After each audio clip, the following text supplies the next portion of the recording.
brought to you by V-Guard. રાજ્યભરમાં લોકો ગરમીથી ત્રાહિમામ. અનેક શહેરોમાં હીટવેવની આગાહી. આગામી 5 દિવસ દરિયા કિનારાવાળા વિસ્તારોમાં અકળામણ અનુભવાશે. જોકે 4 દિવસ બાદ 2 થી 4 ડિગ્રી તાપમાન ઘટવાની સંભાવના.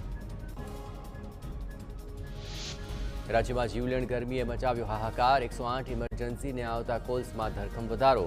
2500થી વધુ લોકોને ગરમીની અસર થતાં હોસ્પિટલ ખસેડાયા. છાતીમાં દુખાવો, ચક્કર આવવા, ભારે તાવના કેસ વધ્યા.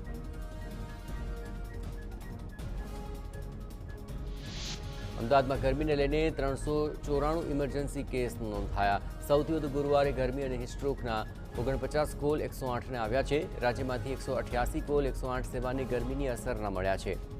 ઝાડા ઉલટી થવા, ચક્કર આવવા, હિટસ્ટ્રોકની ફરિયાદ લઈને પણ કેસ વધ્યા છે. વડોદરામાં ગરમીને કારણે 108ની કોલ્સમાં વધારો નોંધાયો છે. શહેરમાં હીટવેવ સંબંધિત 100થી વધુ ફોન 108ને મળ્યા છે. ગરમીને કારણે હાઈ ફીવરથી 90 લોકોને અસર પહોંચી. ગરમીથી હીટસ્ટ્રોકનો પણ એક દર્દી નોંધાયો. પેટનો અને માથાનો દુખાવો, ચક્કર આવવા સહિતના 50થી વધુ કેસ નોંધાયા.